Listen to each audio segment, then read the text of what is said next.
Well, what I want to do in this course is, on the one hand, show you some ways to really apply deep learning architectures. And we will work a lot with Tensor Flow, the architecture that was designed by Google to use deep neural networks and other fancy stuff.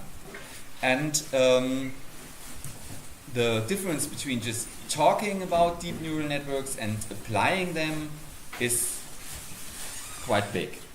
Because probably most of you are already familiar with the theoretical concepts of neural networks, artificial neural networks, machine learning in general, and perhaps even with the concepts of deep neural networks. Especially here at the Technical University, I always love to mention that really one of the first real deep learning algorithms was invented here in Munich at the Technical University. Long short-term memory networks by Hochreiter and Schmidhuber. It was in 1995.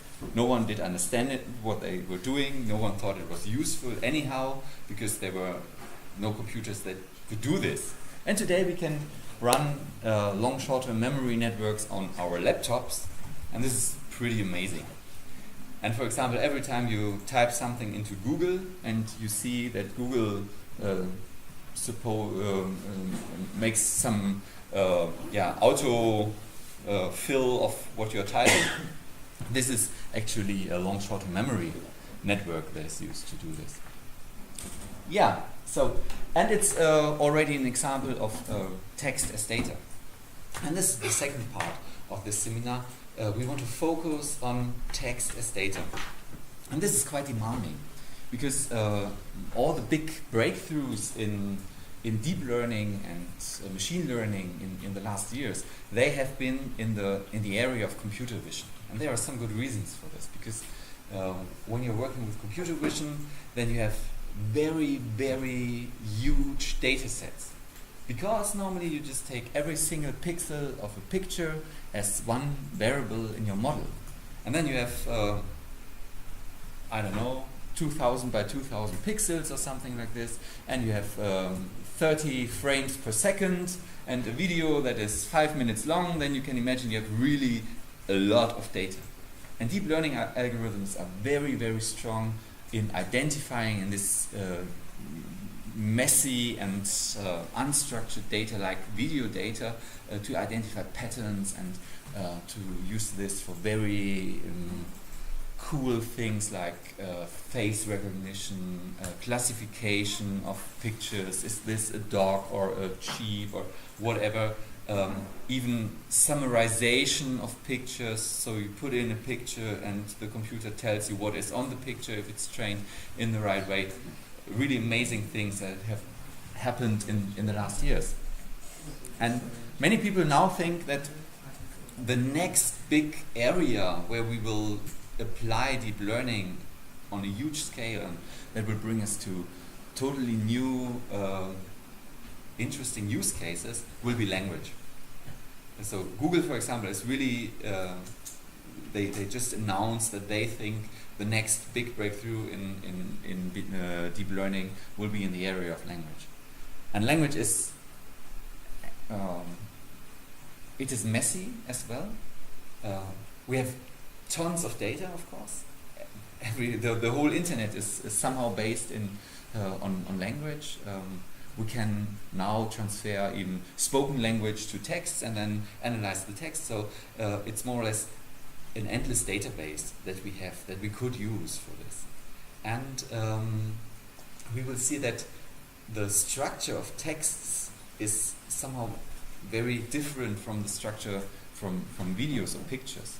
For example, a big breakthrough in the analysis of pictures was convolutional networks. As far as I know, they were introduced by Jan LeCun, who's now leading the AI development team for Facebook.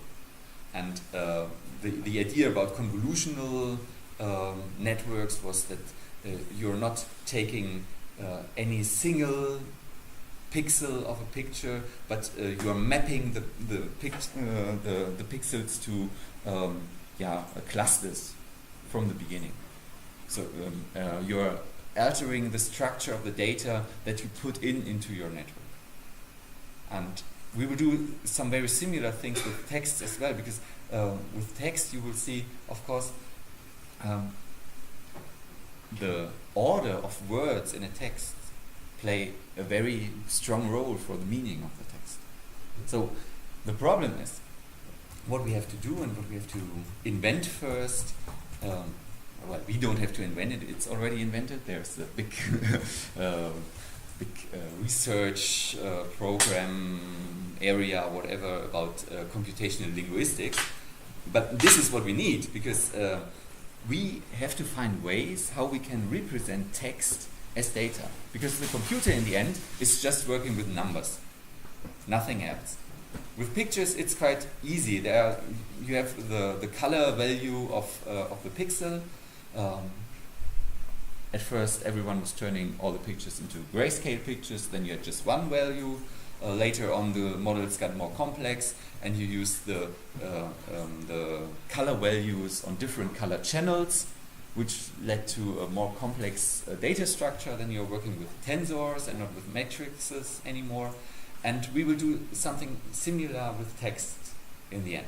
So we have our texts. First we have to find a way to turn the single elements of the text, and normally these are words, but you can also do very interesting things with just characters as single element. Turn this into numbers. Find useful ways how we can preserve the order of these words somehow. And we are looking for additional layers in the text, because texts are very, very complicated. There is always a semantic layer in it. It's about grammar. If we as humans hear a sentence, we directly understand much more than just the words in the sentence. We take the order of the sentence. We see, is it in past tense or in future tense or whatever. All this stuff could be somehow useful for a computer model as well, but it's not so easy to tell the computer what is in the sentence. And this is what we are looking for today and probably in the next 2 sessions. The sessions here will normally be that I'm presenting some examples and later on some theoretical concepts, and we can discuss this. You will find the slides, if there are slides. Today there are no slides, and Jupyter notebooks in the Moodle course. So what you need is you need Python. I'm working with Python 2. You can work with Python 3, but then you have to just alter some of the codes. If you're familiar with this is not really a problem. It's more like setting an additional bracket after a print command and something like this. It's not really a big difference. I'm using Python 2 just because I'm not a computer scientist, and it was very hard for me to get a system running on my machine that really uses Tensor Flow and is able to parallelize my stuff on my GPU that I have in this laptop. And it was easier to do it with Python 2, so I tried this. But you can use Python 3 if you are able to alter the codes in a way you want.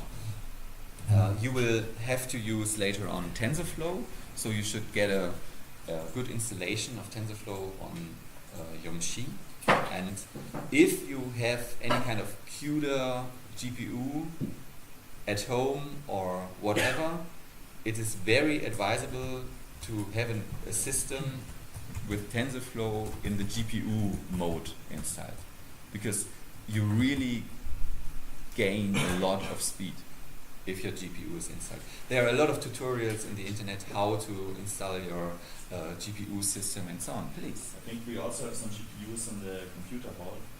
Could be. At least I'm not in in the deep learning course they said that we can use them all the time. Oh, cool.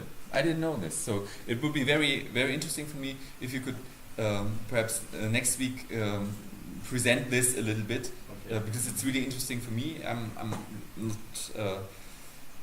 well, I'm kind of adjunct professor here at the computer science faculty, but I have really no clue what is going on here. So it would be really nice if you could present this. But nevertheless, if you have a GPU system at hand that you can work on, it's very cool to have this, because even if you are just trying smaller models on your own system and then try to push these models with more data to a bigger system, it's always nice to know that your code is already running and that you don't have to wait for 2 days and then get a message that your code wasn't working probably. So yeah, if you have any kind of CUDA or whatever GPU device that you can use, install your TensorFlow in the GPU mode.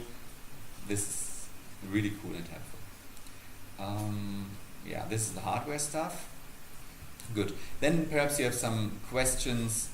What do we have to do for this seminar to get a grade in the end? So my idea is data science is always teamwork. So I'm very, very happy if you team up. In the end, what you have to deliver is a data science project that uses the concepts we will touch here in the course. So you should work on some issue with language, and you should use some kind of deep learning models. In the end, you should send me 4 weeks after the end of the semester your codes, and the codes should be commented in a very, very reasonable way. This means more or less every step you make should be explained in the code as a comment. This is very good for you to learn that comments are very, very necessary, and of course it's important for me that I can really understand what you're doing there, because no one is commenting the codes. I'm not commenting the codes, but it's really bad. You really should learn to do it. Don't be like me. Don't comment. Comment your codes. It's really essential. And but as I said, you're very invited to form groups, to team up. If you want to, you can even just make one project in the whole class and just make one team. I don't care about this. I don't care how many people are in the team, how many teams we have in the end. It should be a cool project. We will discuss the possible projects and your ideas here together in the seminar. If you say, I want to do it alone, this is fine as well. You can be your own team if you want to. But in the end, all the teams get the same grade. And I'm not discussing with anyone, I did more in this group than my classmates or something like this. I'm not doing this, not at all. You deliver one thing, it's up to you that you learn how to work in a team. Everyone gets the same grade. Any questions? So when should we make a team? Because we don't know. Yeah, I think if you already have an idea, you can already start making teams or whatever. But I think it's quite reasonable to wait some additional weeks to see what is really, what could be possible ways. And from the plan of the seminar today, we are touching the issues of text normalization and of tokenization.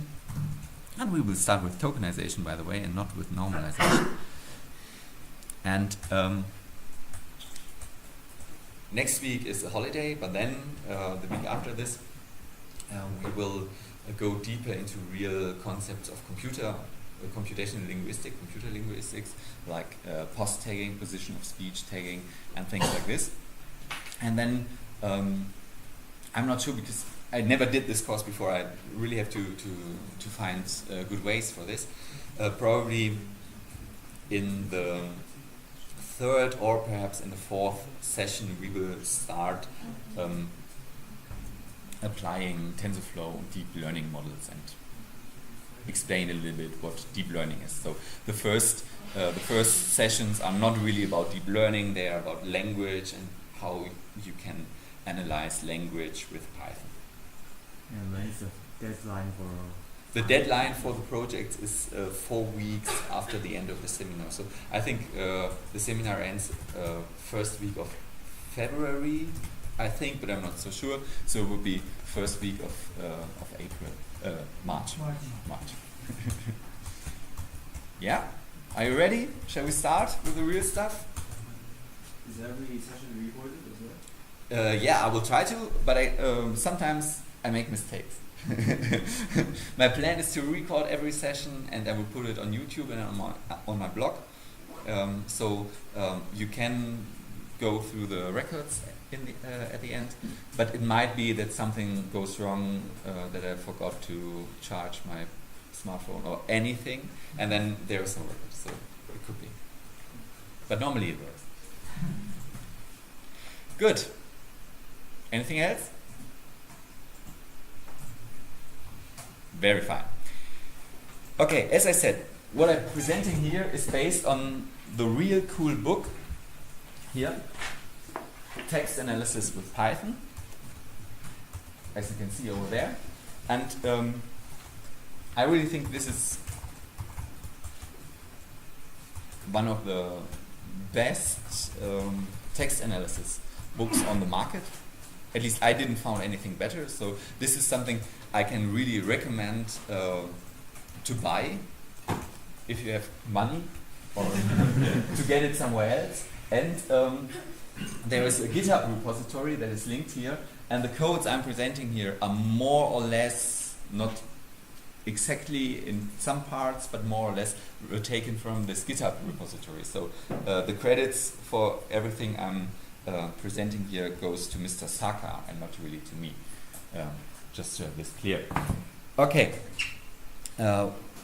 As you probably know, in Python we are working with libraries, and a very, very powerful library that we will use all the time is the NLTK library.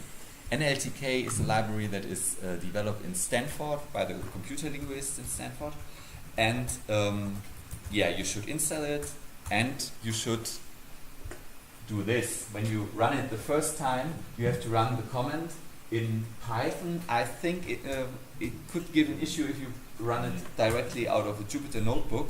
You should really run, it doesn't give an issue, it works. Okay.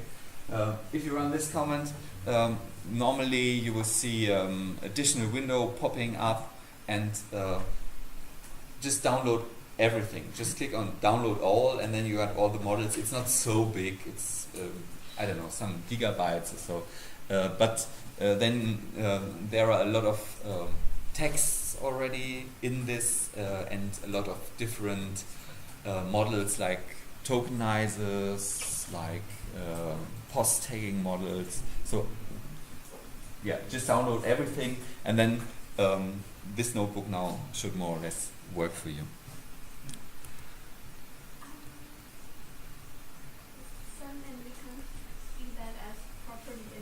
Yeah, what do you want me to do about it? We can maybe like close the shade. Or turn off the lights.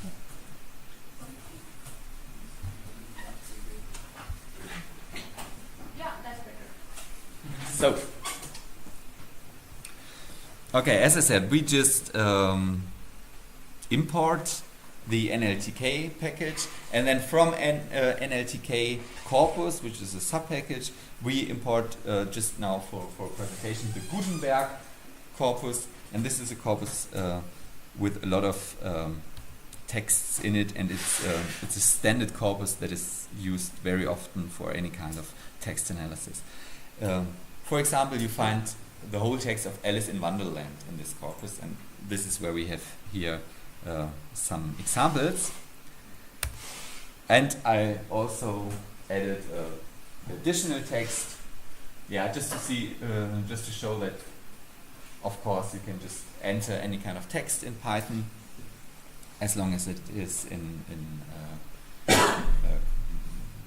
quotation marks. Then Python sees that this will be a string, and you just can work on strings as well.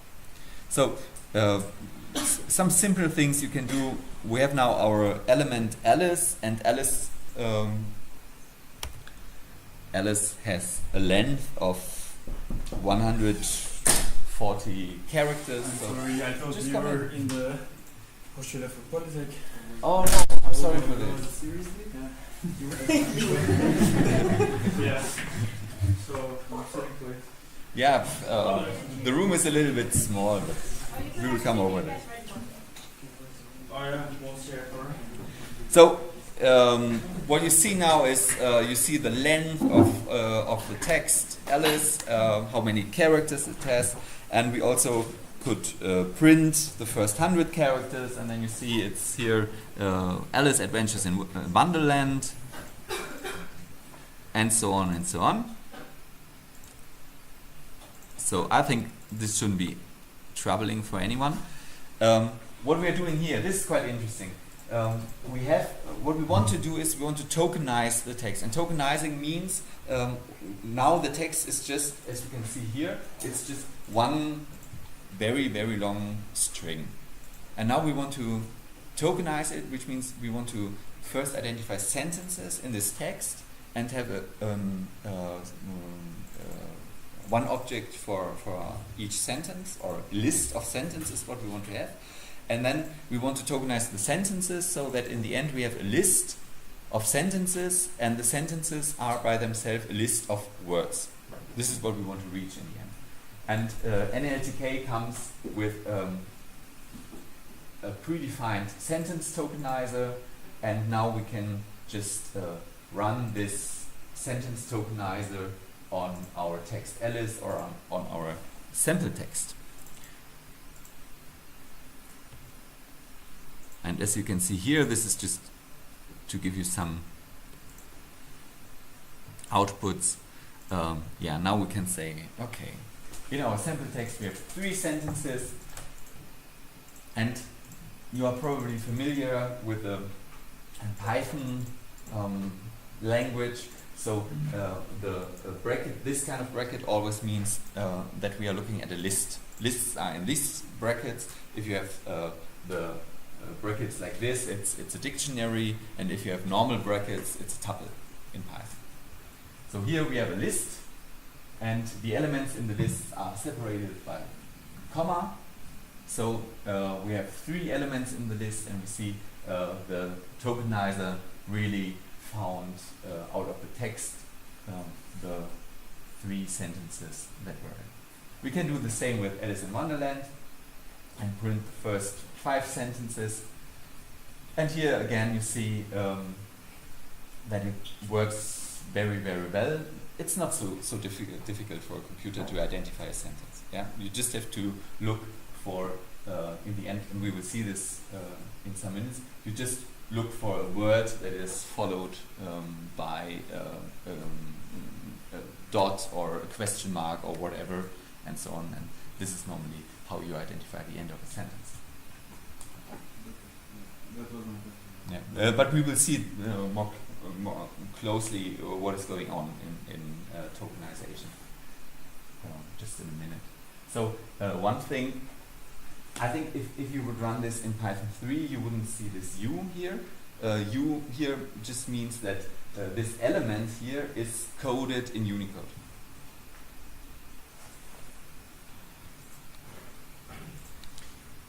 Okay, let's move a little bit.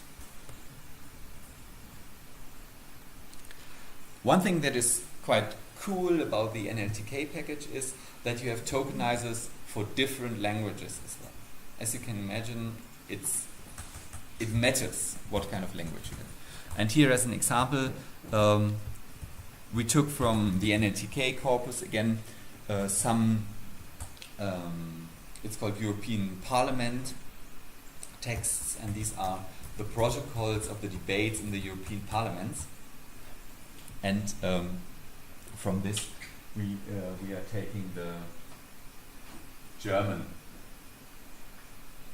text. So there's a translation of all the debates in the European Parliament in German, and we are taking this as our sample text. And then what is more important is this was just to load the text in our program here.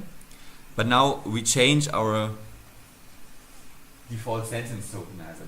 We say we want to take the German sentence, and therefore we take another tokenizer now, and we can specify the language as German. So let's have a look at it.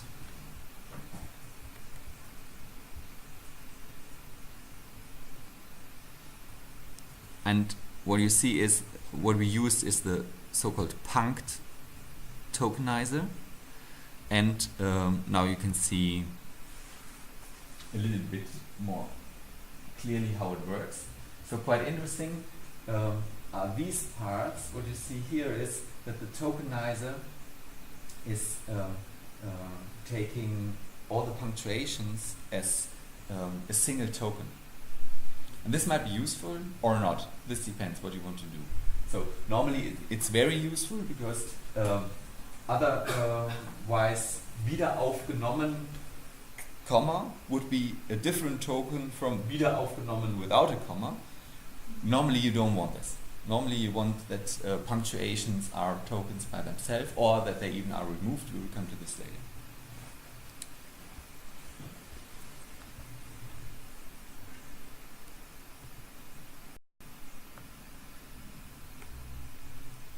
Okay, now we are just using another tokenizer, the punk tokenizer for our sample sentence that we had. And yeah, this is just to show you that there are different tokenizers in all these packages, and the differences are often very subtle, but depending on what you really want to do with your text and with your model, it might be a very good idea to change the tokenizer in a way. And now we come to the point, how do these tokenizers really work? Well, this punk tokenizer is in fact already a machine learning algorithm that is trained on a lot of data, so it works really well. But as I said, you could imagine that you are just using regular expressions to find the end of a sentence. And this is an example for a regular expression. I don't know if you're familiar with regular expressions. Regular expressions are very, very helpful, but somehow very complicated in many ways. The idea about regular expressions is that in strings, so in any kind of characters, you can just tell the computer, okay, here comes a regular expression, and this could be something very general. For example, you could say, there's a regular expression for any character. So you could, for example, define a search pattern that is looking for some characters followed by any character, or followed by numbers. There's a regular expression for numbers. Or for example, this backslash W, this is the regular expression for a word. So the computer already knows what a word is in a sentence. And what we are looking here for is, we are looking for either, it's too complicated for me to see this now here on this. So, but these are ends of words, and later on the slide, I thought it was here, but it's on one of the later slides. I put down the URL where you can find all the Python regular expressions that are there and the syntax of regular expression. Yeah, it's always very. This here, for example, backslash s is looking for space. So in the end of this regular expression, we are looking for something like a word or some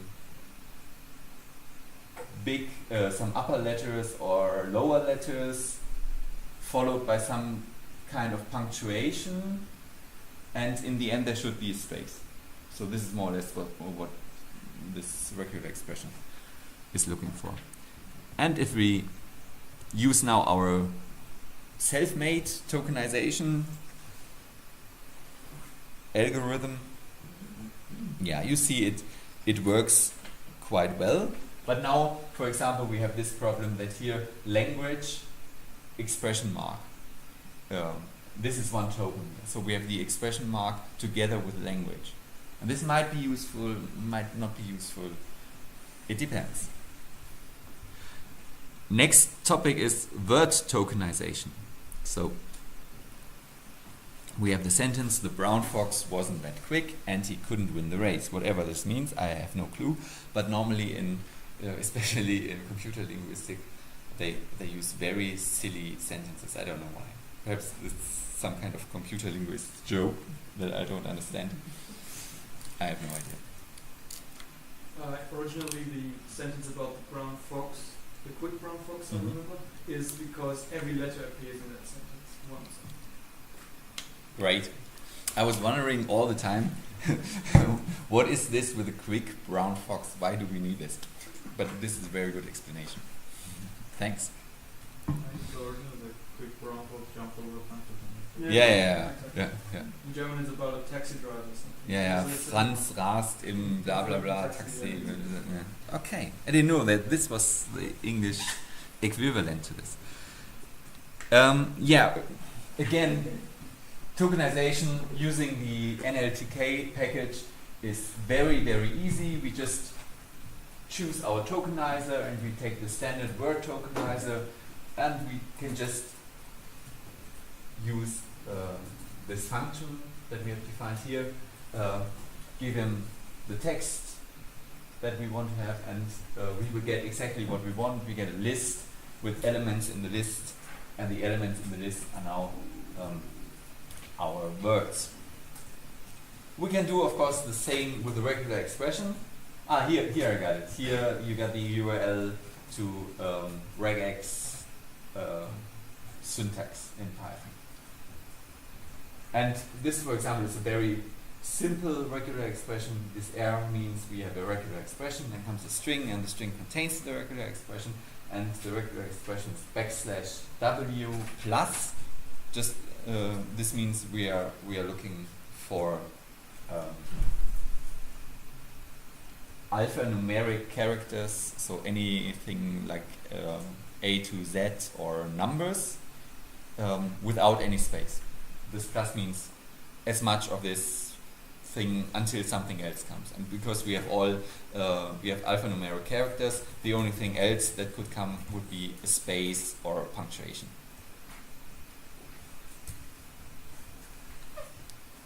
And as you can imagine, this works as well. Here. But some subtle differences, and very nice to see. Here the brown fox wasn't that quick, and here we see this is always a problem.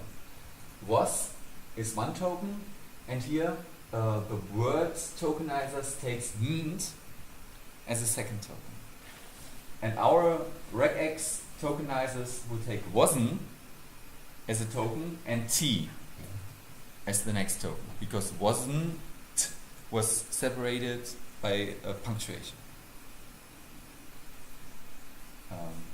Yeah. We will, these are real problems many times, because especially in English, it's you got this all the time in texts, and it's not what you really want. For most applications, it would be better if you could change this "wasn't" to "was not." And we will see a function that does this for us in the next notebook.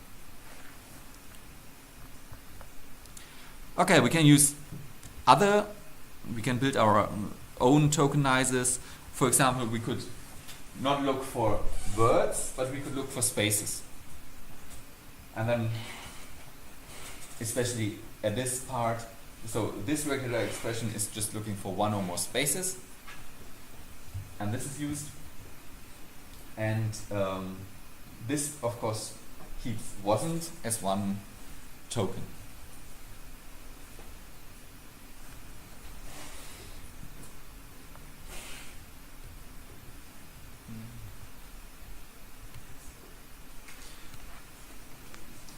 This is a function that will be very, very useful later on when we try to put our tokens, our words, somehow into deep learning networks.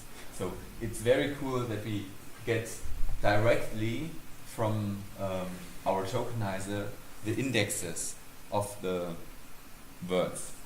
And as always in Python, every counting starts with 0. So 0 is always the first element in Python. This is a big difference to R, for example. If you're familiar with R more than with Python, this is something that is always troubling.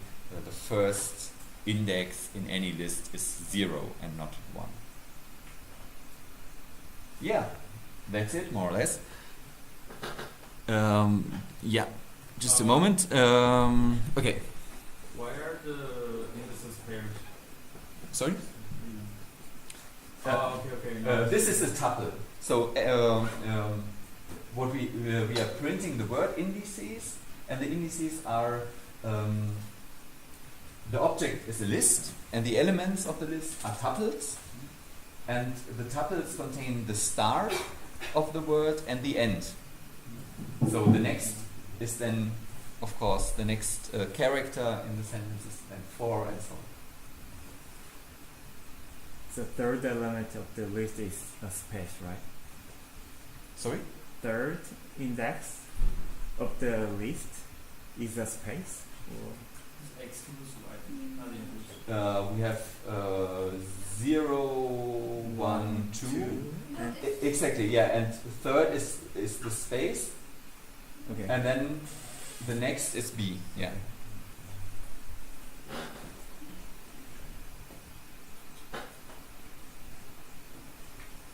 Good. Why did I put this here? Let's see. Yeah. Well, it's just there are many different tokenizers on word level as well. You can use the Punk tokenizer. The Punk tokenizer is really something like something like a best practice thing that you would perhaps like to use. But normally, to be honest, you will just use the standard tokenizer from the NLTK package and don't care about these different tokenization issues normally. I just wanted to demonstrate what is going on in this tokenization stuff, that you are not just using it as a black box, that you have some ideas how you can change it or whatever.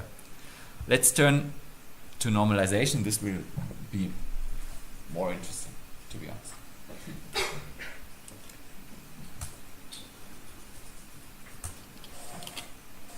Yeah, we are importing some additional libraries.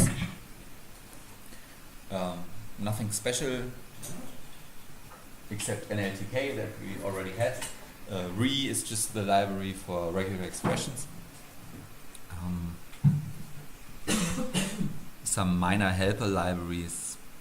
And now we use some very strange sentences, like we get strange characters in the sentences, which is very often the case when you're working, for example, with social media data. Social media data is really bizarre in many ways, because there is no combination of characters that will not appear in social media data if you just take enough data, because every language might pop up. You get all these different emoji stuffs that are transferred again to Unicode when you work with it, and really everything could appear in social media data. Okay. First we do some tokenization, and now we really define a function that we want to use. We say we build our function, we want to tokenize the text, so it's called tokenized text. This function gets as an input a text, and then we first create sentences, and we take the NLTK send tokenize. So function, this is the standard tokenizer from NLTK, and our text is passed to this function, and then we take word tokens. So what we are creating here, we are building a list, and in this list we have now for every sentence in sentences in our object here, we run the word tokenizer. So what we get in the end will be what is the structure? What do you think if you enter a longer text into this function and run it? What would be the structure of the output? The two-dimensional array or list. Yeah, a list with lists in it. Yeah. Do you call it two-dimensional array in computer science? Because I was always thinking if it's a two-dimensional array, there should be. Yeah, it's okay. If you have a tuple of the indices, Yeah. it's like a 2D vector basically. So Yeah. that's the reason I. Exactly. So you see, I'm not a computer scientist. But yeah, what we get is a list, and the elements of the list are lists. Let's do it. And now we see it, we get here a list, and in the list we have lists, and in the lists we have words. Okay, first thing we want to do, or perhaps we want to do it, this is really something, it depends on the application. Removing special characters. So, with all the removing stuff that comes now, this is always, it has a disadvantage. When you're removing some information from the text, you are losing information. And perhaps you don't want to remove special characters. For example, you're interested in every kind of emojis or whatever that appears in the text, and then it would be a bad idea to remove special characters. But in the standard computer linguistic approaches, you normally remove special characters and you remove a lot of other things, as you will see in the end. But this comes from an era of machine learning on texts where you didn't had deep learning, where you had to take care of reducing the amount of data that you have. And we will discuss this later in the seminar on different levels, if it makes sense to remove all this information from the texts.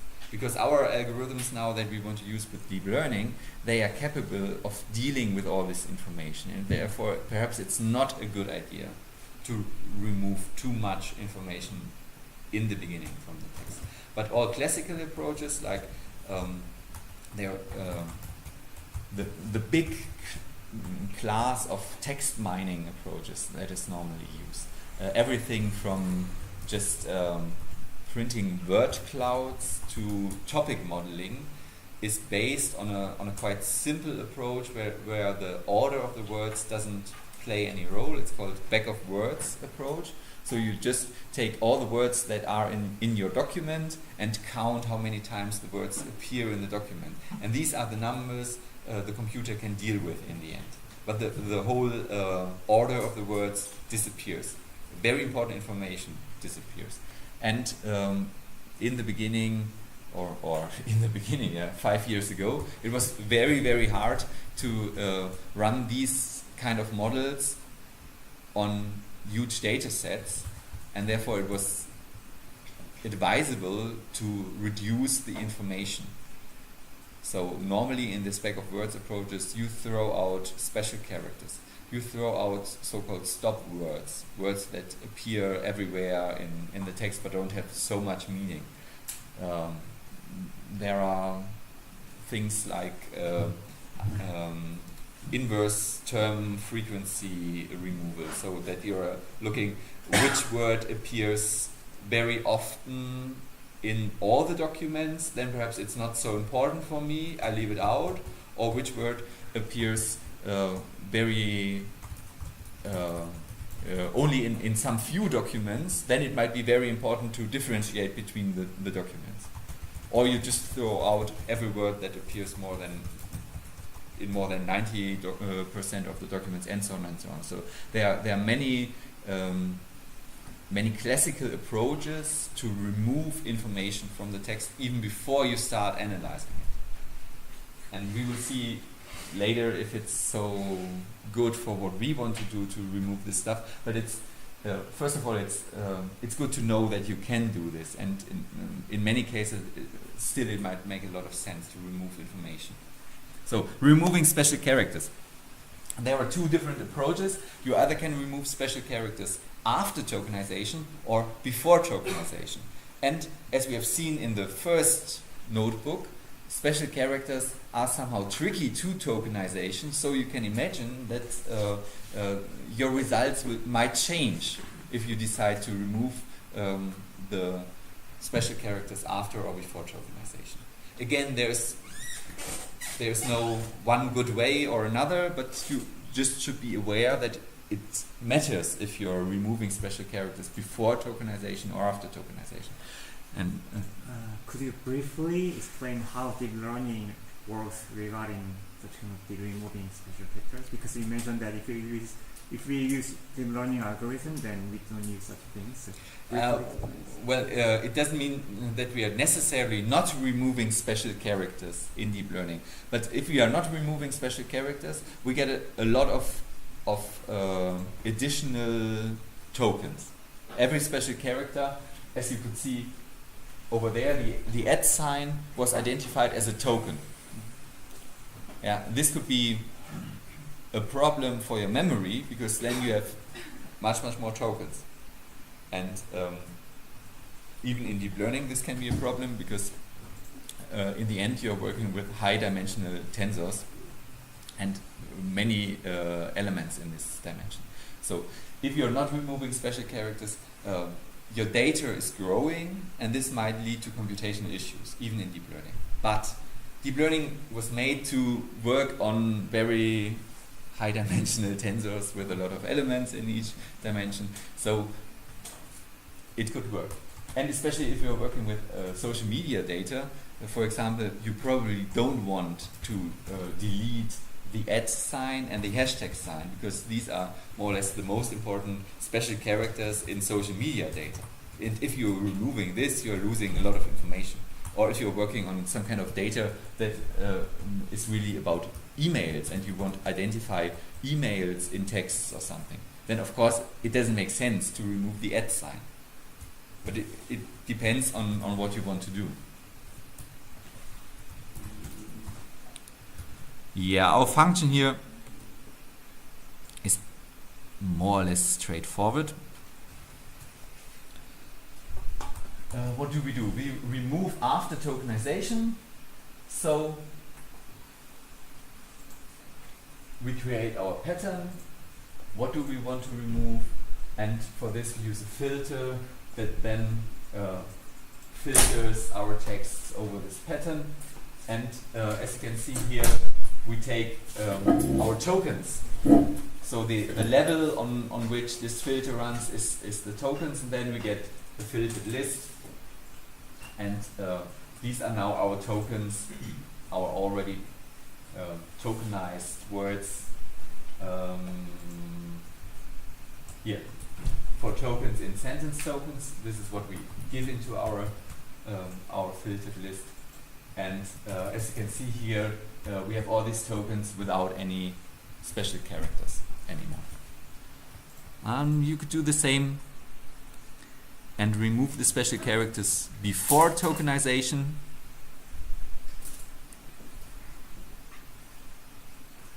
And now we have our sentences here, and not the tokens, but again without special characters. And you could imagine, I don't think that it really will matter in this case, but as you have seen before, the special characters somehow are important for tokenization. So if you want to tokenize this sentence, you might want to use a different tokenizer, because now you don't have any special characters. For example, we have this regex tokenizer that we built ourselves that was looking for punctuations, and now we have removed all the punctuations. So we couldn't use this tokenizer on this already cleaned text anymore. But the space tokenizer, a regex tokenizer that is just looking for space, would work very, very good. Can I ask something? Yes, of course. All the time. Just go. Remove characters after tokenization function. The one after. Yeah. You're filtering it twice. I want to ask why. What does the second filtering do that the first doesn't? Basically, like before returning the filter tokens, you already filter it once, and then before passing it to filtered list one, you filter it again. Well, does it accomplish something? the pattern here, I'm not sure if you're talking about the same thing. So this pattern is just looking for punctuations, and this is what we take as special characters. Yeah. And then we create our filtered tokens, and we use the pattern function, pattern sub, and we substitute every instance of our pattern with nothing. Yeah. So this is what happens here. Yeah. And then you filter it. But like then you do the same filtering afterwards after calling the function. You mean this one? Yeah. Mm-hmm. Okay, this is not. Function filter is just a function to operate on every element. Yeah. Yeah. You mean the function filter? Yeah. That's just an array operation to process every element. But why are we calling Here, it before? here we use the function filter to go through our Sentence. sentence, Work and work. and here we get the we take this should not be the sentence. These are the tokens. We use the filter to go through the tokens, Yeah. and here we use the filter function to go through the sentences. So the first one already removes all the tokens that doesn't contain any. But here we are characters. just defining a function, and this function is called at this instance. So what we are doing is we use this filter function to go through the array of sentences, and on every sentence we then call the tokenization function first, and for every token in this function we remove in the token the special characters. Does it make sense? Like I'm understanding with that, but it's okay if I come to after class and ask this because I don't want to take more of the class time. I think we get some time, so just go ahead. Okay, like what I'm not understanding is what we filter the strings that doesn't contain any characters in the first filter, right? No. That is just definition of the function. Yeah, in the first definition, you just define the role so that you can apply it in the second part. Filter plus one is apply the rule, define it with definition. It's just function you define how to do that. Then you don't do it. This command is not called at this place, so it's really just defined as part of this function. And this filter command is called here when we call the function. Yeah, like so when we call the function, the filter command is already called once, and then we're calling it again outside of the function. Yes, but this filter command is just what we get here is we want to move through. We have an array of sentences. Yeah, every sentence is a list, and this is here. We call the filter. This filter here on every token in sentence tokens. No, we call this filter on every element in our filtered list. Yeah, and the elements first are the sentences, and in every sentence here is a list that is made out of tokens, and for every token in the sentence we call this function, and this function looks for the pattern of punctuations and removes them.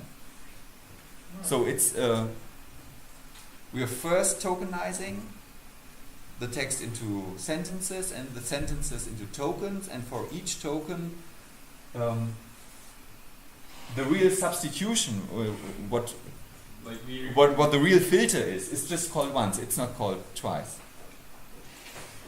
So this filter function does not substitute anything, it's not filtering out special characters or something like this. It's just used to move through all the sentences in the array. And actually, I think it removes empty elements. Yeah, that is what I'm saying. Like we already remove all the empty elements in the first filter. I think so. That's what I was The saying. first argument of none maybe removes the Exactly, yeah. We get none elements here. Yeah. By removing, if we have a token that is just made out of special characters, we still have the element in the list, Yeah. but as a non-element, and these are removed here. Yeah, But- you're right. But why doesn't the first filter function remove it? Because we already call filter non-pattern sub. Basically, like it brings out empty elements, and when we call the first filter function, they're already removed. So like, what are we removing on the second calling of the filter On function? the second, we are going over the sentences, so maybe So a empty sentence. sentences Yeah, maybe. Ah, yeah, Oh, exactly. okay. Sentence Okay. was made Yeah. out of Swiss. Okay. Wow. Alright. That's Thanks. complicated.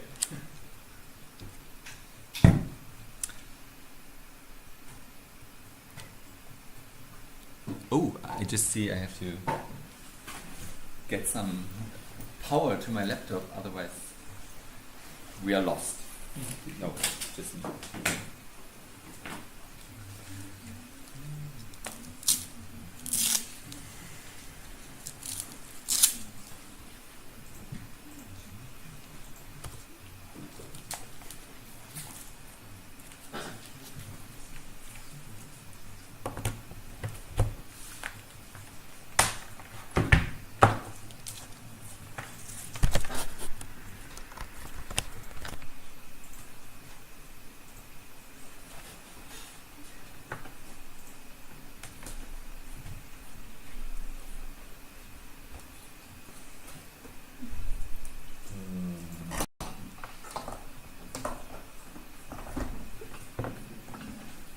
Okay.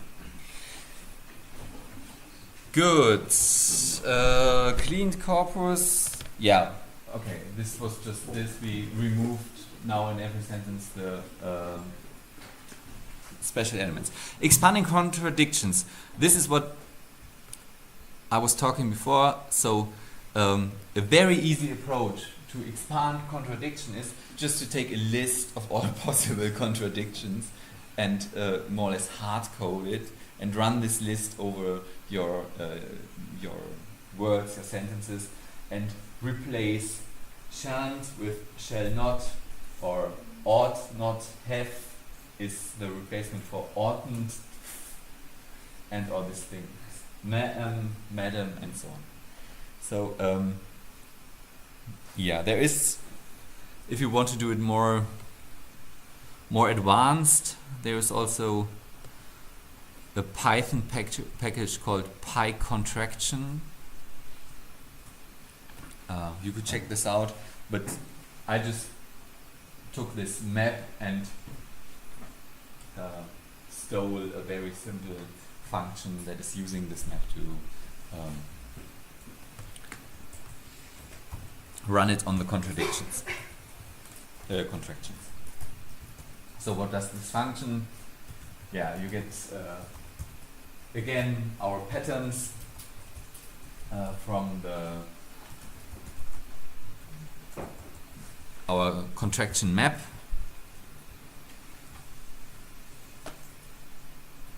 Yeah, this should be straightforward. Yeah, it's really just replacing these contractions, but it's not very complicated, but it's very helpful in many ways. So again, you lose some kind of information. So for example, if you want to make a model that somehow predicts who is writing a text, then this information might be very important, because some authors might use these contractions more often than others, and so on and so on. So it might be an important information, but for many things it's not an important information, and it makes life a lot easier if you're just replacing them. Yeah, case conversions. Okay, this is really simple in Python, but it's a function that we will use many times. You can of course convert all strings into upper letters or lower letters, and this is very important because we have the problem that a word at the beginning of the sentence will normally appear with an upper letter, but normally it doesn't make sense to have this as a special word in the end. So at some point you normally convert all the words to lower letters to compare them. But again, especially in German, this can be tricky, because as you all know, it's very difficult to which words in German are written with upper cases and lower cases. So again, you might lose some information if you do it at the wrong time. Removing stop words. this again is something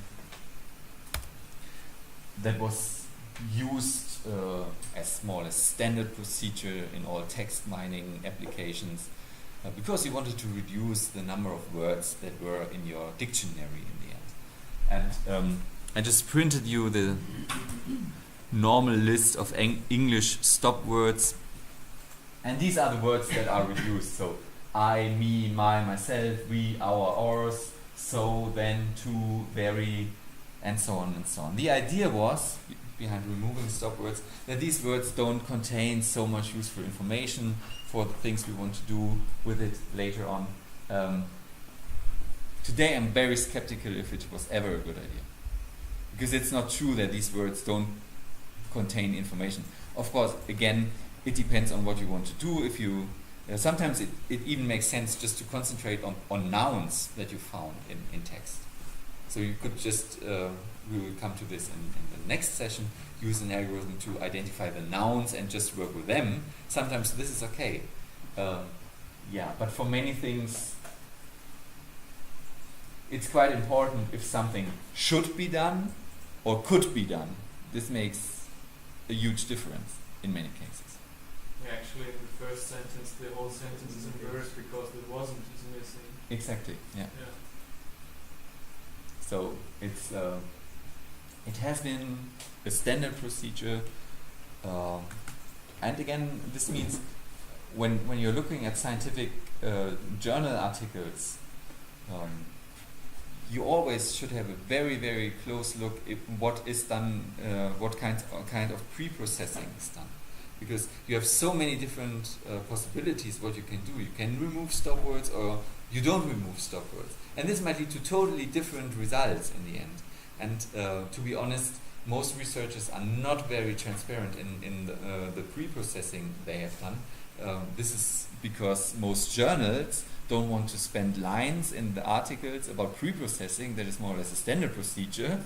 But then it's not reported, and in the end, you cannot reproduce the studies anymore. This is really, I think, a big issue.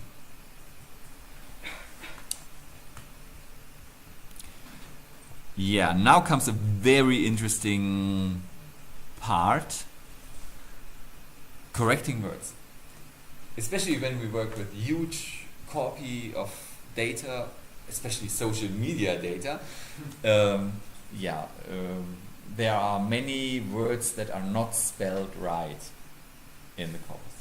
But it's not only for social media data. I was just telling in another seminar where people want to work with the protocols from the parliament in Germany, and I said, oh yeah, it's a good idea to do this, but be aware there are misspellings in these protocols, and even the names of the MPs might be misspelled.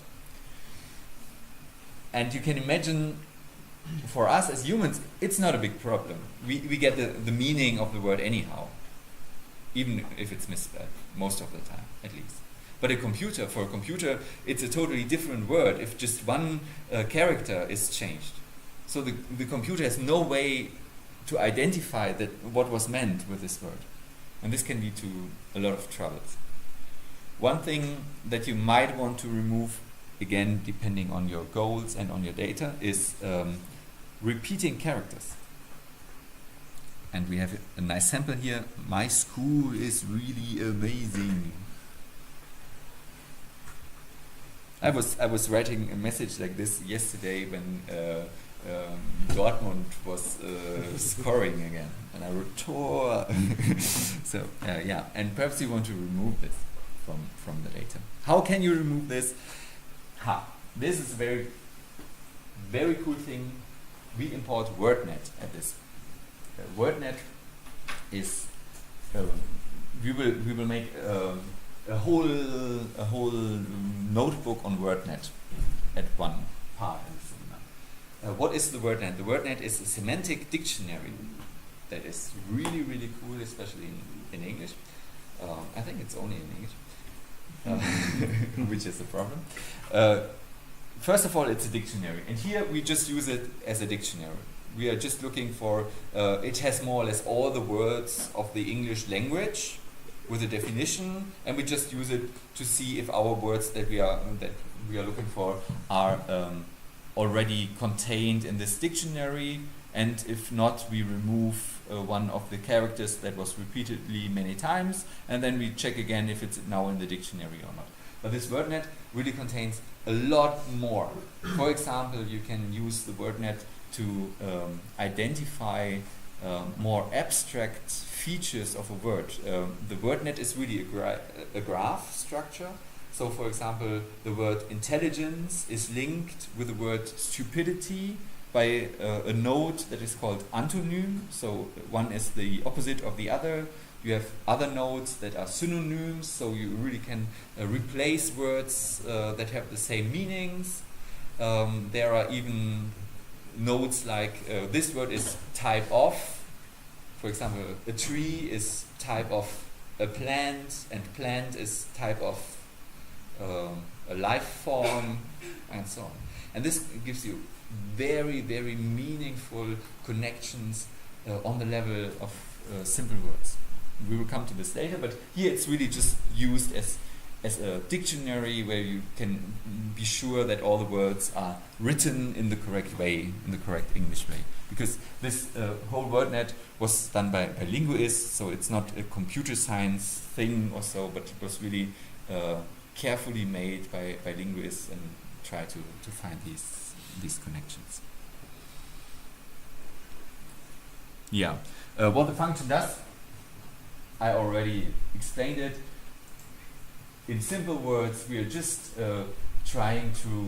are looking for the characters that appear 2 or more times, and try to replace the word with a version where the character is just, if it was 3 times, appearing 2 times, if it was appearing 2 times, 1 times, and so on and so on. And as you can see, yeah, MySQL is really amazing. This works quite well.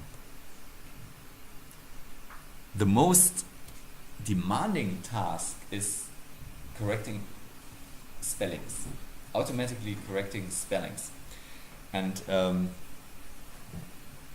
of course we all have our spell correction algorithms in Word running. So Word can identify, or every other program can identify wrong spelled words. But this is quite easy. This is just what we did in the first function, so to say. We are just comparing the words we have with a dictionary. And we are looking, is the word in the dictionary or not? If it's not in the dictionary, it's probably spelled wrong. But how can we train a computer to correct the word in a meaningful way, automatically? We have to identify that the word was spelled wrong, but then we have to come up with solutions how the right spelling of this word could be.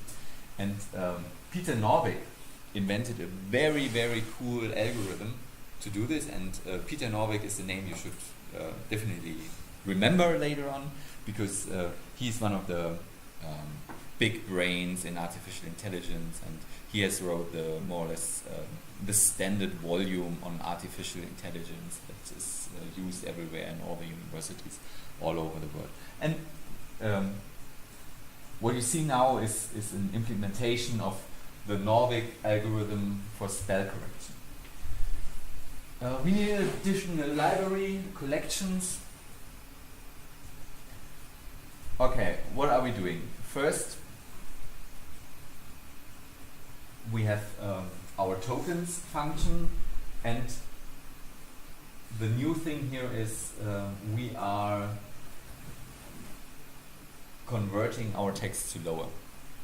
So we are working in this function only with lower characters.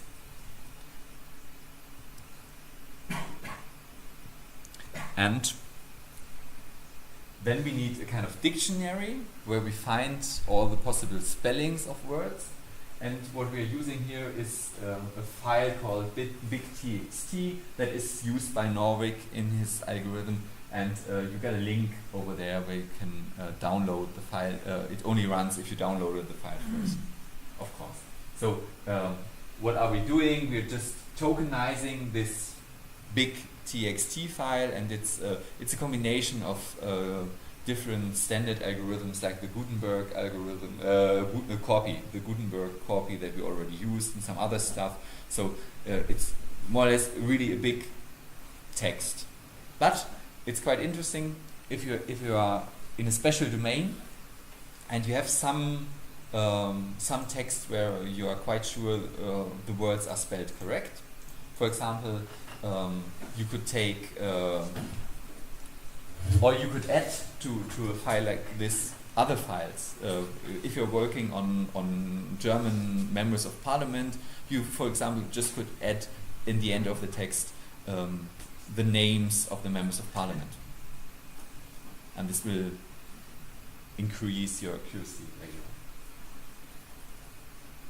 And now we use the collections library just to make the word counts. So we just want to see which word appears how many times in this text. And for example, the word "the" appears 80,000 times in the text. It's the most common word, and so on.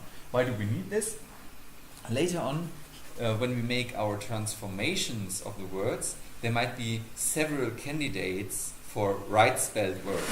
And this algorithm normally then chooses the candidate that has the highest possibility that it appears in a text. But this possibility, of course, means it just means in all the possible texts from the big txt file, this was the most common word from all the candidates that there might be. Okay. Next step.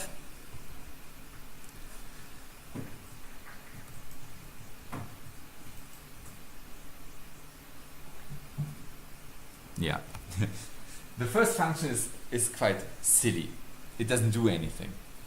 You give the function a word and it just returns the same word without doing anything. So we could skip this, but it's for debugging it's quite helpful that you just have this function that you can see how would this word be like without any editing. Yeah, but if you have the word, so you will see how it's used in the end. But the first function is really not doing anything. It's a dummy function. But the next function, this is the main part of the algorithm. So the function edits one. Edits one means we want to make one transformation of the word, and we will have a closer look at what kind of transformations we have. We have a word. We define our alphabet. Yeah, this is silly somehow as well, because we could do this with a regular expression. We could just say in a regular expression, take all the characters from A to Z, and then we would have this and wouldn't have to write this down. Never mind. Then that wouldn't work for German, would it? Because we have Ü, scharfes S. Exactly. And they're not included in A to Z. Very, very good point. So if you want to work on German or other languages where you have additional characters, you should be very sure that your special characters appear in this alphabet. Otherwise it won't work. We define a split function, and the split function is just splitting the words in all possible splits that you can make. So for example, the word "the" could be split into T on one side and HE on the other side, or into TH and E. These are the two splits that are possible. This is what the split function makes, and it returns a list with all the possible splits of the word. Pairs is now just the element of the splits. Deletes is removing the first element of the second part. Yeah, exactly. And because we run this over all the pairs that we have, we are removing all possible characters from the word. Not the first, I think. The first is not. First of the second part. Yeah, the first of the second part. This means no. We are starting. We are starting at 0. The first split of the would be the. THE would be the first split. So our delete function now for every possible split deletes one character. So every character is removed once in this. Transposes.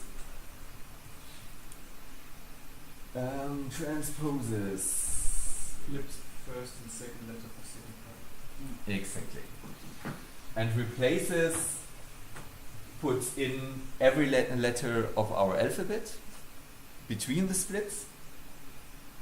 Not between, but replaces one letter of our words with any other letter of the alphabet, and inserts, enters in within the splits a new letter from the alphabet. Okay, and then we get a set. A set is a Python object as well. It's not a list, it's not ordered. It's a set.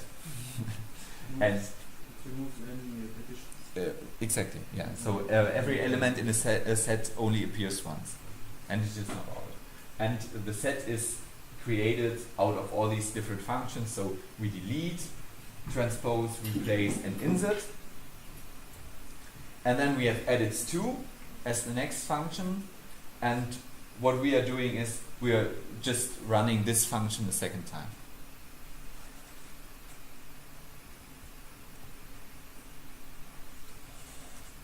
Okay, and here we did this for the word finally, finally, and this is the set, what you get from edits 1. And we got, we got the function known. I forgot this. We got a function known that is looking if any words appearing in the set are known in the way that they are in the word counts dictionary already.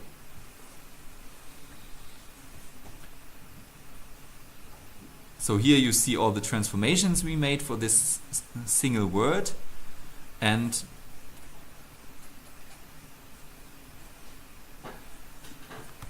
here you see what we would get if you just make one edit, the right word, finally. But if we make 2 edits on the first word, we get different candidates of known words. We have finally, which would be the right word, but it could also be finely, faintly, or frankly, when we allow 2 transformations. So this means we need another function that first gives us these different candidates. So our candidates come from 0 edits. This is where we use this silly function, but we could just it's the point why we use this is, but we could of course also just write down word here and not edits 0. Yeah. Nevertheless, so we look if the word is already known. We look if edits 1 of the word is known, or if edits 2 of the word is known. And if nothing is known, we just still have the word.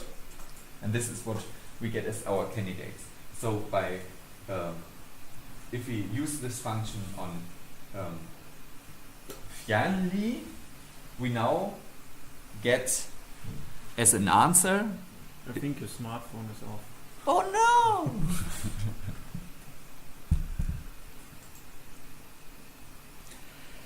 Okay, what do we see here? Our function now gives us the right candidate, but only if we are using lower letters. Because as I showed you at the beginning, this whole function is based on lower letters. And as soon as we are entering the same word in upper letters, we get the wrong result. So what we are getting is just the word that was entered. So first of all, next part of the algorithm, we have to identify if the word is written in upper letters, in lower letters, yeah. And this is done by the next function, correct match.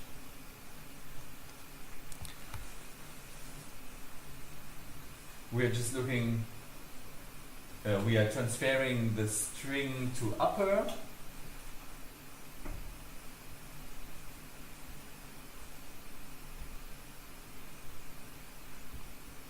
Yeah, we are looking, is the string in upper letters, is it in lower letters, or is it in title?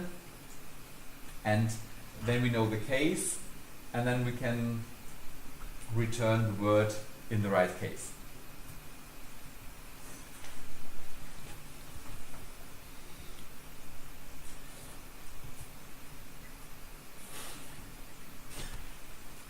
So what we are substituting here is we take our correct match from this function and the text and our, now I'm lost somehow.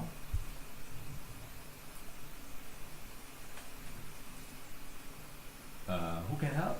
Who is understanding what I'm doing? Very stuck. I'm just wondering. You're matching every word and you're substituting it with the correct match. Ah, yes, exactly. Thanks. Then you're calling correct match to every word. Isn't that a function? The correct match is this function we have here. So you're not substituting, but you're just calling the function. Yeah, but here we are. This regex is looking for a word. All right. Yeah, and this is substituted by the correct match. Yeah. Yeah. Okay, and here finally we see how this whole thing works. So if you get a sentence that is really spelled wrong, it can work quite good, but be careful with this algorithm.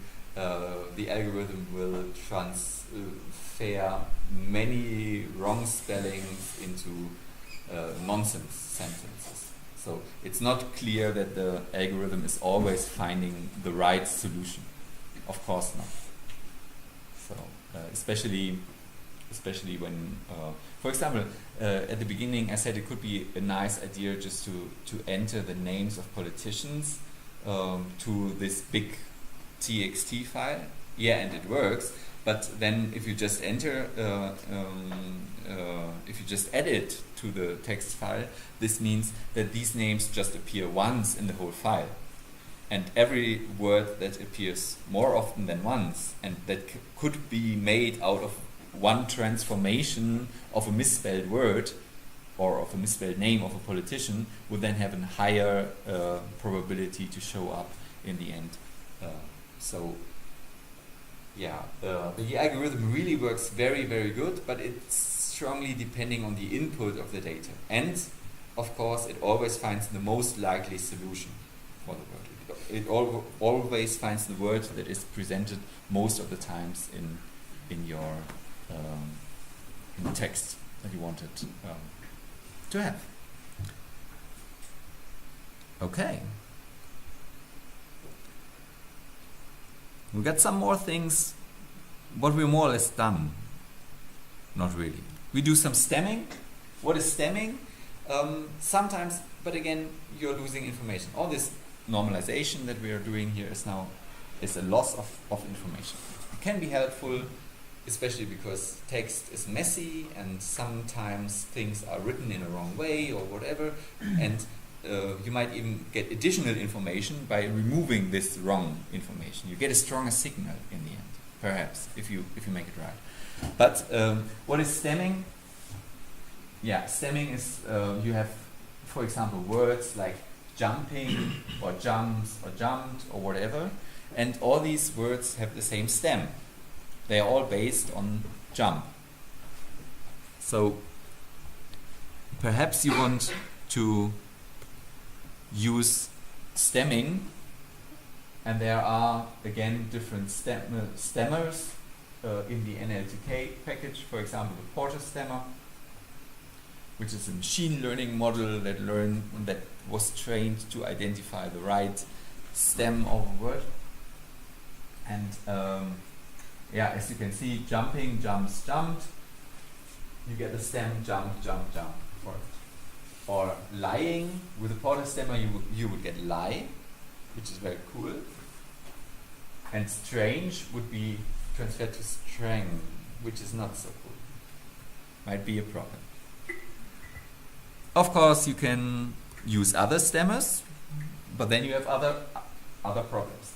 For example, here lying is not identified, and you get returned lying, but strange stays the same way. Lancaster stemmer. You can, of course, build a very simple regex stemmer by yourself if you want to. So here you're just looking for ing, s, or ed, and then you're removing it. So you get jump, jump, jump. Strange is not altered, which is good, but lie is not so good at this. Do you see why this could be useful?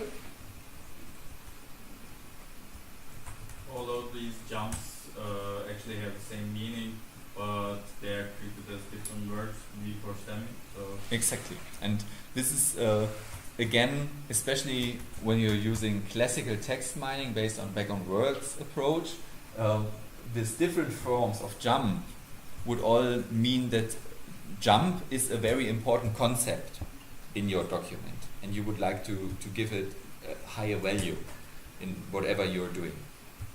So, stemming. There is a very good stemmer called Snowball, and it's very good because it supports different languages. For example, German. But as you can see, you have Arabic, Danish, Dutch, English, Finnish, French, German, Hungarian, Italian, Norwegian. It even has the Porter stemmer as a language. Portuguese, Romanian, Russian, Spanish, and Swedish. You will find other stemmers if you're looking for them as well. If you want to do something in Hindi or Chinese or so, you can do this normally with other languages as well. And especially Google is pushing this forward a lot to have all these different kinds of natural language processing models for more or less all the other languages. Because they use these models for their Google translation, and they want to translate every sentence into all different kinds of languages. Using deep learning models to do this, which leads to very interesting results if you have a language that is not really well presented in the internet, because similar to what we saw with this big TXT example, which words are represented very often in a corpus. If you have a language that is not well represented in the internet, for example, I don't know, some African dialect or whatever, more or less the only good corpus that you will find are religious texts. The Bible is translated in every language. So it can be that in these translation models, you're just entering some nonsense like boo, boo, boo, boo, boo, and say you want to translate this into a very strange language, then Google will probably create a phrase from the Bible out of your nonsense.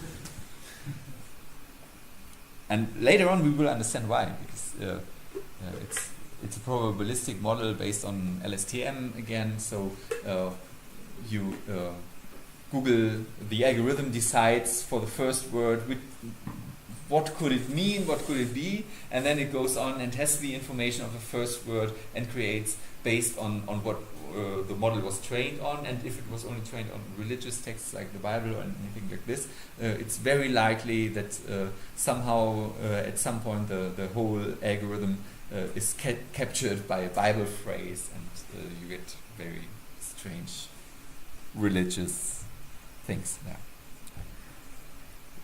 Lemmatization, the last thing for today.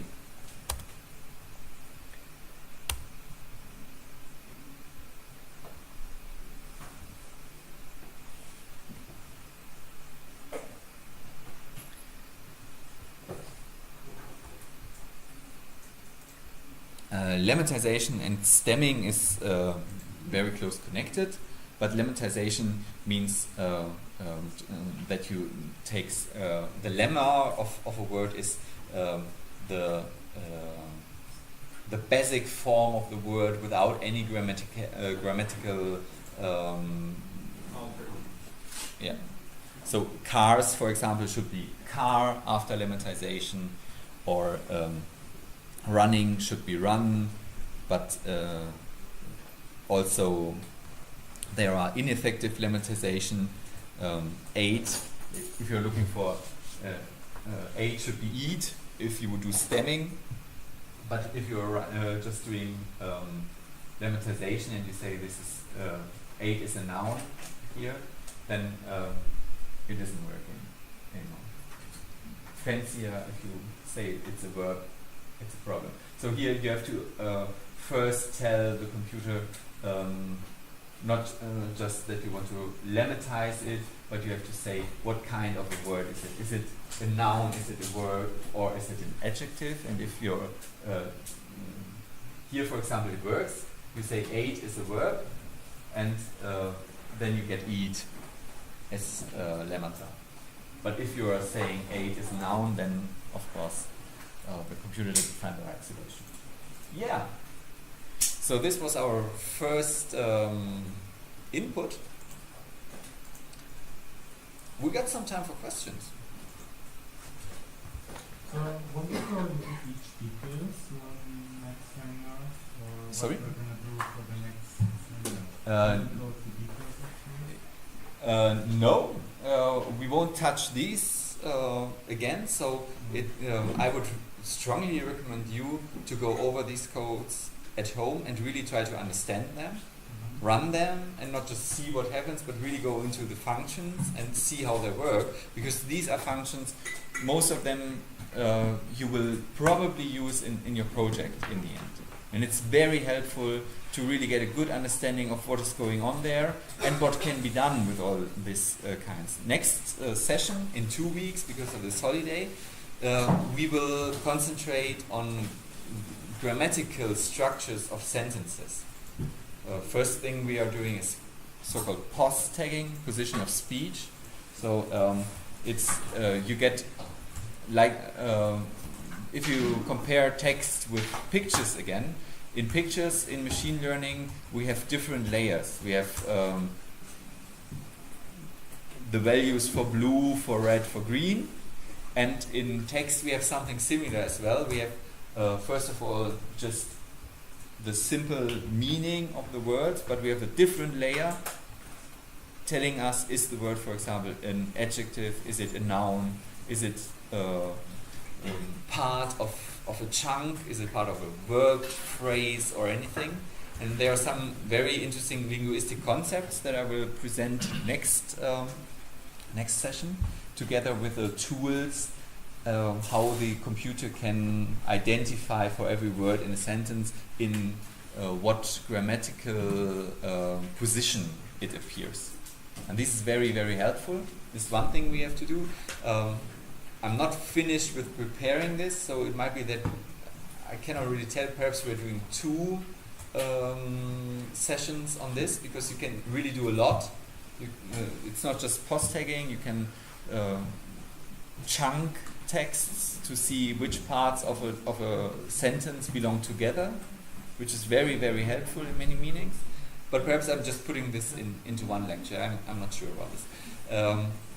Then we have to discuss how can we transfer these words after normalization or whatever into numbers that the computer can work with it.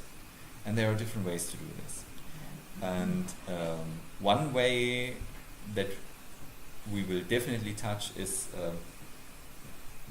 it's called word2vec or Glove. Perhaps you've heard of Glove. Glove is something that is a special case of word2vec, and the idea is to get the context of all the words in a big corpus and see which word often appears together with each other word, and then map these in a very high dimensional space, like a 3-dimensional vector space. and then you get a vector for each word, and you can even calculate with these vectors. And this is very, very cool and gives you a third layer.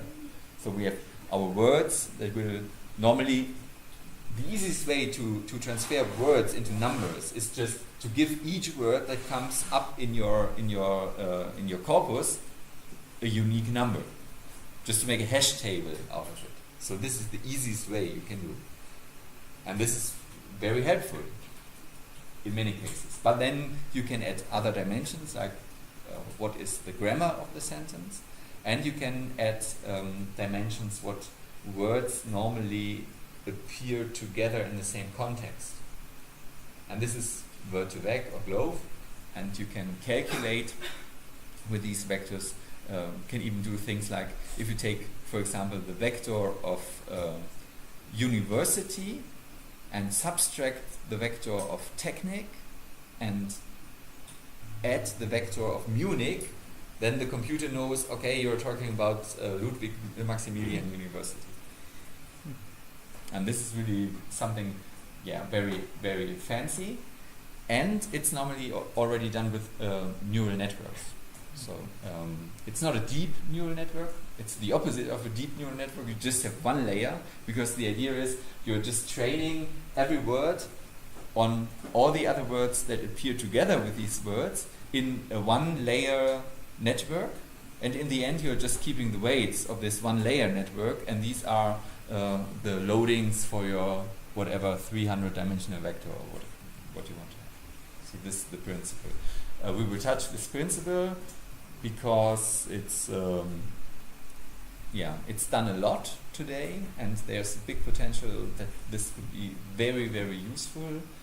And after this we will probably start using real deep learning algorithms, and then of course we have to have some recap at least.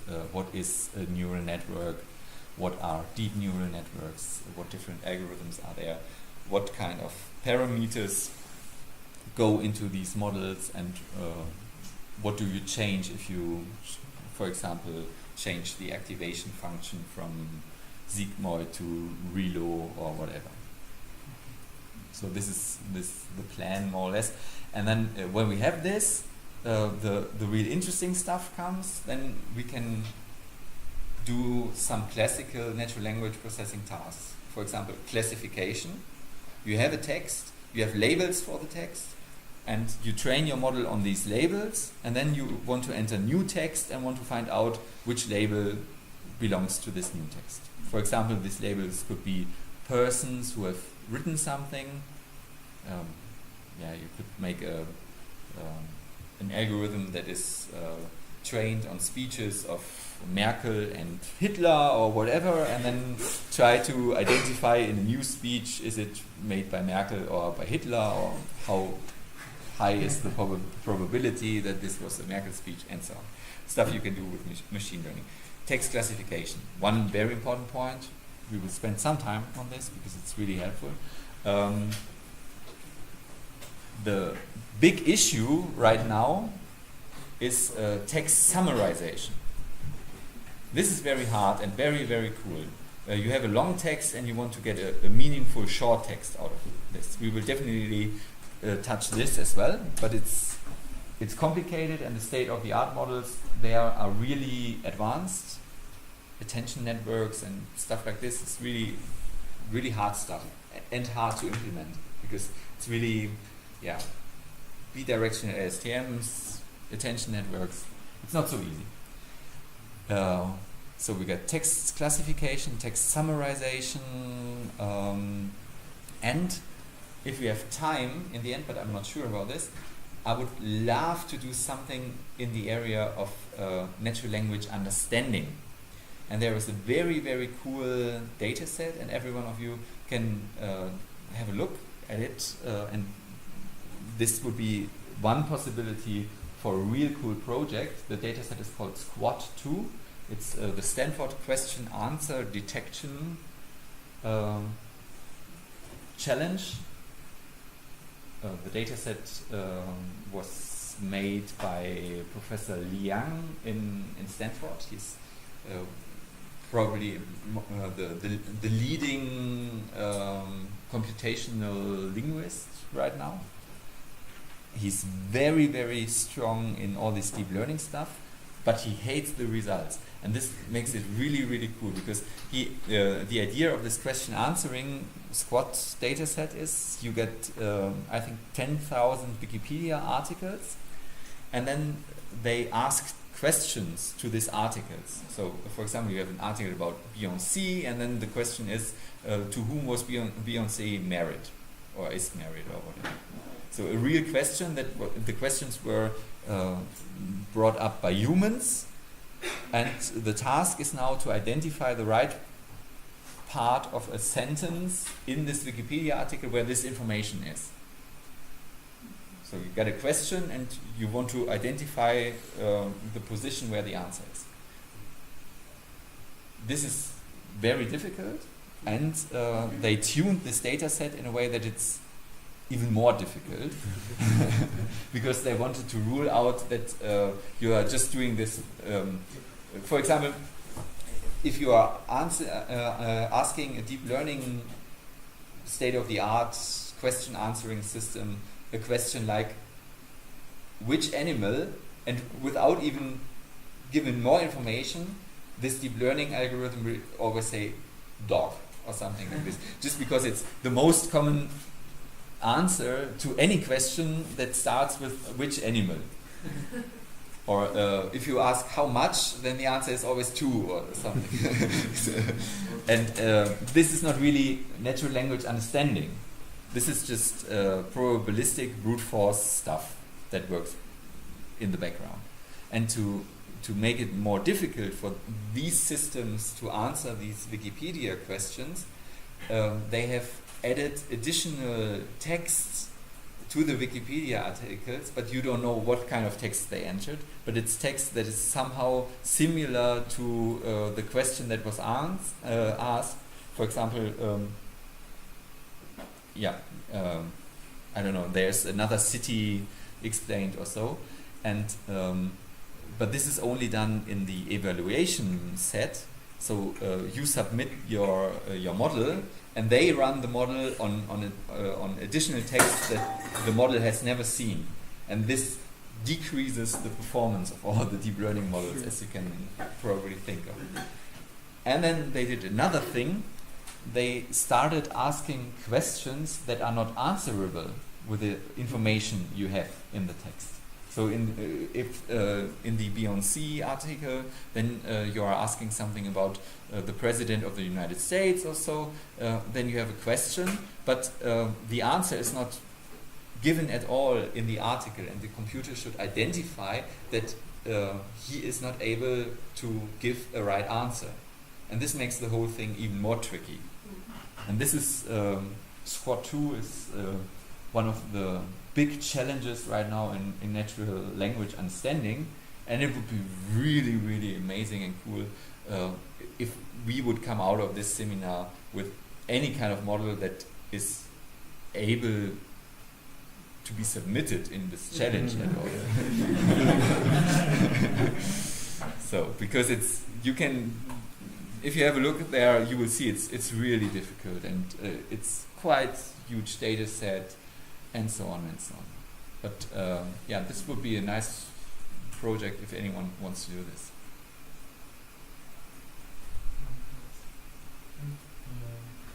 Yeah? I was just going to ask, where and when are you going to upload the recording? Yeah, the recordings, I will just upload a link to the Moodle as well. It will be on my blog and on YouTube, but I will just upload a link so that you can find it easily. But it will take some days because of the pre-processing stuff. Perhaps we make a nice title or something in front of it. Was there a very fixed project, or how project work?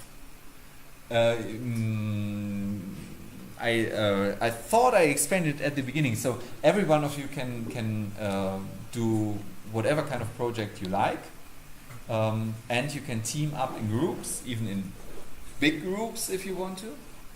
and in the end, every group gets the same grade. This is the only important issue. And I would expect all the groups to discuss their ideas of projects here in the seminar with me, so that it's a useful project. And of course, the grade in the end will depend on the complexity of the project, as well as on the quality of the comments in the code, which is very important. Yeah, and so. You mentioned that all the groups get the same grade, but Mm-hmm. you rather mean that everyone in the Everyone in the group, of course. No, no. You all get Inflation. You all get a 1. So, Right. Yeah, and how about the project? Do we need to propose, like when do we need to hand a project proposal or something like this? we can do this informal. You don't need a project proposal or so. Just come up with ideas, and starting from the next session, I will always have a time slot in the seminar just to discuss ideas for projects.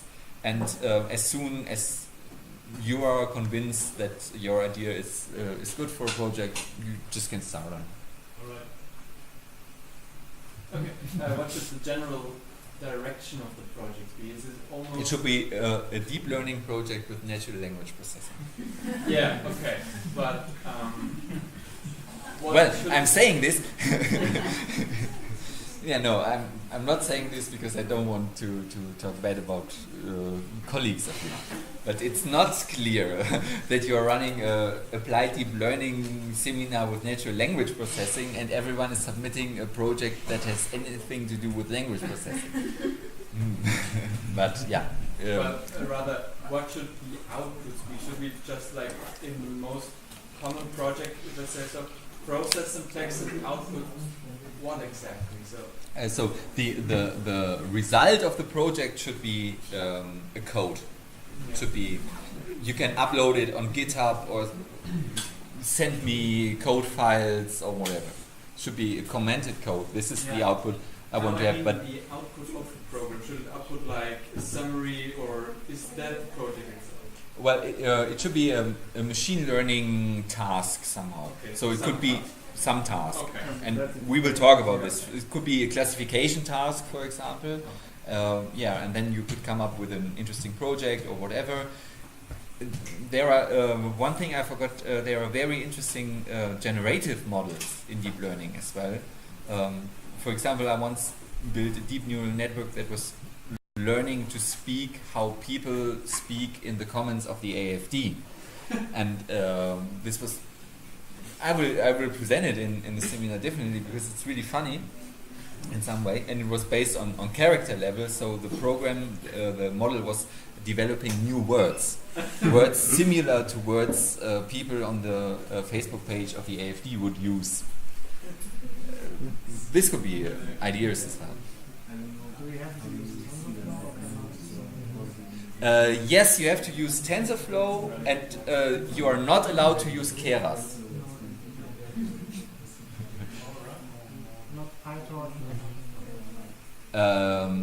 No, you should use TensorFlow because this is what we're doing in the seminar, and you should not use any higher level APIs like PyTorch. I know PyTorch is more or less the same like TensorFlow, but I'm not familiar to it, so it's hard for me to evaluate your things. So I would appreciate if you could use TensorFlow because this is what we're doing in the seminar. And this was not directed to your question, but there is a tendency at the universities that everyone is saying, oh yeah, I'm doing deep learning, and then they are just using Keras, and this is not what I want for this course. You can later, when you understand what a deep learning algorithm is doing and when you have programmed it in TensorFlow, then it's totally okay when you apply it and you're using Keras or whatever, but it's not a good way to learn what you're doing there. That was the question? Have the results be state of the art? Yeah, Or somehow. is it more about code base and how it works in the end? Well, what should I say to this? So.